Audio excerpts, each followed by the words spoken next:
നമസ്കാരം. ഞാൻ doctor Jeevan Joseph, Jeevan's diabetes and endocrine centre, Vimala hospital, Ettumanoor, കോട്ടയത്തെ ഡയറക്ടറും കൺസൾട്ടൻറ്റ് എൻഡോക്രിനോളജിസ്റ്റുമാണ്. ഇന്ന് നമ്മൾ ഡിസ്കസ് ചെയ്യുന്നത് പല പേഷ്യൻസും എൻ്റെ ക്ലിനിക്കിൽ വരുമ്പോൾ ചോദിക്കുന്ന ഒരു ചോദ്യമാണ്. സാധാരണ കൂടുതലും യങ്സ്റ്റേഴ്സോ അങ്ങനെയുള്ളവരാണ് ഇത് കൂടുതൽ ചോദിക്കുന്നത്. ഈ മസിൽ ബിൽഡിങ്ങിന് വേണ്ടി, അതുപോലെ തന്നെ ഉള്ള മസിൽ സ്ട്രെങ്ത് ഉണ്ടാക്കാനും പലരും ജിമ്മിലൊക്കെ പോകാറുണ്ട്. അപ്പോൾ അങ്ങനത്തെയുള്ള സാഹചര്യത്തിൽ ഈ പലപ്പോഴും അവർക്ക് റെക്കമെൻഡേഷൻ കിട്ടാറുണ്ട്, ക്രിയാറ്റിൻ പൗഡർ എടുക്കുക, അല്ലെങ്കിൽ പ്രോട്ടീൻ പൗഡർ എടുക്കുക. അപ്പോൾ ഇതിൻ്റെ സേഫ്റ്റിയെക്കുറിച്ച് ചിലപ്പോൾ അവർ തന്നെ ചോദിക്കാറുണ്ട്, അല്ലെങ്കിൽ ചിലപ്പോൾ അവരുടെ മാതാപിതാക്കൾ ഇവിടെ വന്ന് നമ്മളോട് ഒരു അഡ്വൈസ് തേടാറുണ്ട്. അപ്പോൾ ഇതിനെക്കുറിച്ച് നമുക്ക് ഈ രണ്ട് പൗഡേഴ്സിനെ കുറിച്ച് നമുക്ക് ആദ്യം മനസ്സിലാക്കാം. അപ്പോൾ നമ്മൾ മസിൽ ബിൽഡ് ചെയ്യുക എന്ന് വെച്ചാൽ നമ്മൾ മസിലിൻ്റെ ബൾക്ക് കൂട്ടുക എന്നുള്ളതാണ് നമ്മൾ ഉദ്ദേശിക്കുന്നത്. അപ്പോൾ അതിൽ ഏറ്റവും പ്രധാനം റെസിസ്റ്റൻസ് ട്രെയിനിങ് ആണ്. എന്ന് വെച്ചാൽ റെസിസ്റ്റൻസ് ട്രെയിനിങ് എന്ന് പറഞ്ഞാൽ നമ്മൾ മസിൽസിനെ വെയ്റ്റ്സ് വെച്ച് എക്സസൈസ് ചെയ്ത് മസിൽ ബൾക്ക് കൂട്ടാനായിട്ട് ശ്രമിക്കുന്നു എന്നുള്ളതാണ് റെസിസ്റ്റൻസ് ട്രെയിനിങ് എന്ന് പറയുന്നത്. അപ്പോൾ അതില്ലാതെ നമ്മളിത് ഒന്നും എടുത്തിട്ട് കാര്യമില്ല. പക്ഷേ നല്ല രീതിയിൽ റെസിസ്റ്റൻസ് ട്രെയിനിങ് ചെയ്യുന്നുണ്ടെങ്കിൽ അതിനെ ഹെൽപ്പ് ചെയ്യാനായിട്ട്, ഓഗ്മെൻറ്റ് ചെയ്യാനായിട്ട് നമുക്ക് പലപ്പോഴും ഇങ്ങനത്തെ റെക്കമെൻഡേഷൻസ് കിട്ടാറുണ്ട്. ഇതിൻ്റെ കൂടെ നമ്മൾ പ്രോട്ടീൻ പൗഡേഴ്സ് എടുക്കണമെന്നോ, അല്ലെങ്കിൽ ഇതിൻ്റെ കൂടെ ക്രിയാറ്റിൻ പൗഡേഴ്സ് എടുക്കണം എന്നുള്ള ഒരു റെക്കമെൻഡേഷൻ കിട്ടാറുണ്ട്. അപ്പോൾ ഇതിൻ്റെ അത് ആദ്യം നമുക്ക് ഈ ക്രിയാറ്റിൻ പൗഡറിനെ കുറിച്ചൊന്ന് മനസ്സിലാക്കാം. ഇപ്പോൾ ഇത് പലർക്കും ഒത്തിരി പേടിയുള്ളൊരു സാധനമാണ്. കാരണം അതിനോട് വളരെ സമമുള്ളൊരു പേരാണ് ഈ ക്രിയാറ്റിനിൻ.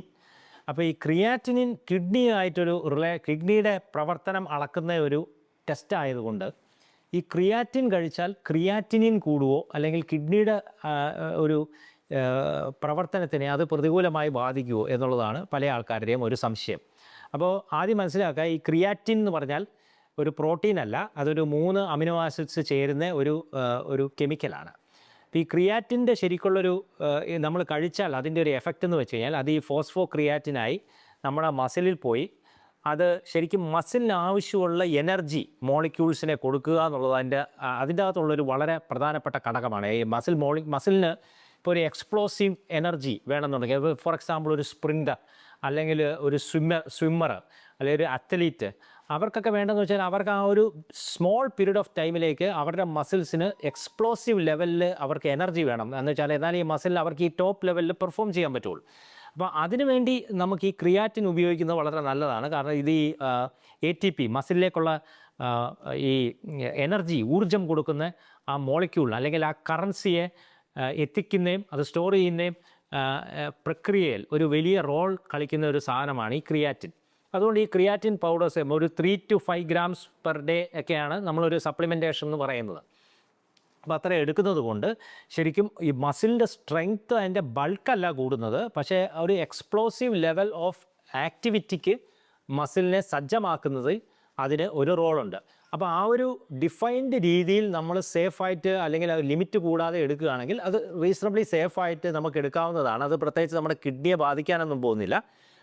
പക്ഷേ ഓഫ് കോഴ്സ് നമ്മുടെ കിഡ്നി പ്രോബ്ലം നേരത്തെ, വൃക്ക സംബന്ധമായിട്ടുള്ള പ്രശ്നങ്ങൾ നേരത്തെ ഉള്ളവർ ഡെഫിനറ്റ്ലി അത്തരം കാര്യങ്ങൾ എടുത്ത് കിഡ്നിയെ കൂടുതൽ സ്ട്രെസ് ചെയ്യുന്നതിലും അർത്ഥമില്ല. അപ്പോൾ ഇത് വേണമെങ്കിൽ എടുത്താൽ ഉള്ള ഒരു ഗുണം എന്ന് വെച്ച് കഴിഞ്ഞാൽ ഈ മസിലിൻ്റെ സ്ട്രെങ്ത്തും, അല്ലെങ്കിൽ അതിൻ്റെ ആ ഒരു പെർഫോമൻസ് എൻഹാൻസറായിട്ട് അത് വർക്ക് ചെയ്യാൻ സാധ്യതയുണ്ട്. അതിൻ്റെ ദൂഷ്യഫലങ്ങളെന്ന് വെച്ച് കഴിഞ്ഞാൽ, ഒന്ന്, അത് ചില ആൾക്കാർക്ക് ബ്ലോട്ടിങ്ങും ടമ്മി അപ്സെറ്റ്സും അങ്ങനത്തെ കാര്യങ്ങളുണ്ടാക്കാം.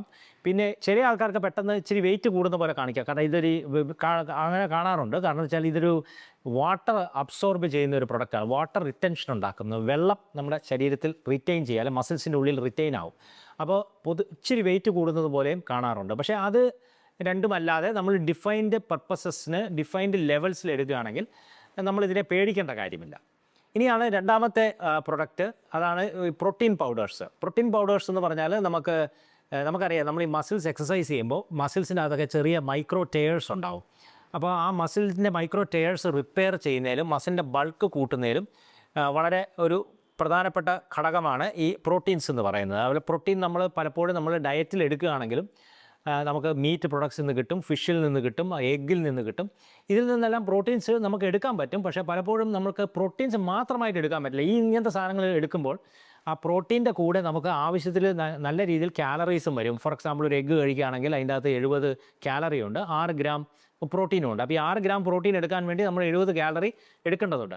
അപ്പോൾ നമ്മൾ വെയിറ്റ് കൺട്രോളും മസിൽ ബിൽഡിങ്ങും മാത്രം ശ്രമിക്കുന്ന സമയത്ത് ഈ ഒരുപാട് നമ്മൾ ഇതുപോലെ നാച്ചുറൽ പ്രൊഡക്ട്സ് പലപ്പോഴും നമുക്ക് ഒരുപാട് എടുക്കാനായിട്ട് നമുക്ക് ബുദ്ധിമുട്ട് വരും. കാരണം വെച്ചാൽ ഒരുപാട് കാലറീസും അല്ലെങ്കിൽ ഫാറ്റ്സും കൊളസ്ട്രോളും ഒന്നും നമ്മൾ എടുക്കാൻ താല്പര്യപ്പെടുന്നില്ല. നമുക്ക് പ്രോട്ടീൻ മാത്രമായിട്ട് എടുക്കാം.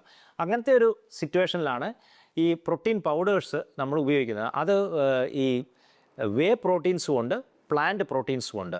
അപ്പോൾ ഈ വേ പ്രോട്ടീൻസ് എന്ന് പറഞ്ഞാൽ നമ്മുടെ ഈ മിൽക്ക് ചീസ് ആക്കുന്നതിൻ്റെ ഒരു ബൈ പ്രോഡക്റ്റാണ് വേ പ്രോട്ടീൻ എന്ന് പറയുന്നത്. പ്ലാന്റ് പ്രോട്ടീൻ എന്ന് പറഞ്ഞാൽ പ്ലാന്റ്സിൽ നിന്ന് പംകിൻ സീഡ്സ്, അതുപോലെ ക്രഷ്ഡ് പീ സീഡ്സ്, റൈസ്, ഇതിൽ നിന്നൊക്കെ ബ്ലെൻഡ് ചെയ്തുണ്ടാക്കുന്നതാണ് പ്ലാന്റ് പ്രോട്ടീൻസ്. അപ്പോൾ നമ്മൾ എക്സസൈസ് ചെയ്യുന്ന സമയത്ത് എക്സസൈസിനോട് കൂടെ നമ്മൾ പ്രോട്ടീൻസ് എടുക്കുന്നതുകൊണ്ട് ഗുണമുണ്ടെന്നാണ് നമ്മൾ മനസ്സിലാക്കുന്നത്. മസിൽ ബൾക്ക് ഉണ്ടാക്കാനായിട്ട്, മസിൽസിൻ്റെ റിപ്പയർ നന്നായിട്ട് നടക്കാനായിട്ട് പ്രോട്ടീൻസ് എടുക്കാം. അതും നമ്മളൊരു ലിമിറ്റഡ് ക്വാണ്ടിറ്റീസിൽ നമ്മളൊരു ഒരു ഒരു 60 to 70 ഗ്രാംസ് വരെയാണ് ഒരു മെയിൽസിൽ നമ്മളൊരു പ്രോട്ടീൻ ഇൻടേക്ക് നമ്മൾ പറയുന്നത്. അതുപോലെ ഫീമെയിൽസിലാണെങ്കിൽ 40 to 50 ഗ്രാംസ്. അപ്പോൾ അത് ക്രോസ് ചെയ്യാത്ത രീതിയിൽ നമ്മുടെ ഡയറ്റിൽ സപ്ലിമെൻറ്റ് ചെയ്യാനായിട്ട് ഇതുപോലെയുള്ള നമ്മൾ എക്സസൈസസ്, റെസിസ്റ്റൻസ് ട്രെയിനിങ് ഒക്കെ ചെയ്യുമ്പോൾ ഡിഫൈൻഡ് ആയിട്ടുള്ള രീതിയിൽ പ്രോട്ടീൻസ് എടുക്കാവുന്നതാണ്. അതുകൊണ്ട് മസിൽ ബൾക്ക് ഉണ്ടാക്കാനായിട്ട് അല്ലെങ്കിൽ മസിൽ ബിൽഡിങ്ങിന് വേണ്ടി അത് നമ്മളെ സഹായിക്കും. പക്ഷേ ഇതും നമുക്ക് വേറെ മെഡിക്കൽ പ്രോബ്ലംസ് ഉണ്ട്, വൃക്ക സംബന്ധമായിട്ടുള്ള പ്രശ്നങ്ങളുണ്ടെങ്കിൽ ഡെഫിനറ്റ്ലി നമ്മളത് ഒരു അഡ്വൈസോട് കൂടി തന്നെ ചെയ്യാൻ പാടുള്ളൂ. കാരണം അത് കിഡ്നിയെ അനാവശ്യമായിട്ട് സ്ട്രെസ്സ് ചെയ്യാൻ സാധ്യതയുണ്ട്, എസ്പെഷ്യലി നമ്മൾ ഹയർ ലെവൽസ് അല്ലെങ്കിൽ ഒരുപാട് കൂടുതൽ എടുക്കുകയാണെങ്കിൽ. അപ്പോൾ ഈ ഒരു ആസ്പെക്റ്റ്, മെഡിക്കൽ ആസ്പെക്ട്സ് മനസ്സിലാക്കി നിങ്ങൾക്ക് വേണമെങ്കിൽ ഈ ക്രിയാറ്റിൻ പൗഡറോ അല്ലെങ്കിൽ പ്രോട്ടീൻ സപ്ലിമെൻറ്റ്സോ എടുക്കേണ്ട ആവശ്യമുണ്ടെങ്കിൽ അത് നിർദ്ദേശപ്രകാരം ഒരു ഡോക്ടറുടെ അഡ്വൈസോട് കൂടി നിങ്ങൾക്ക് ചെയ്യാവുന്നതാണ്. നന്ദി, നമസ്കാരം.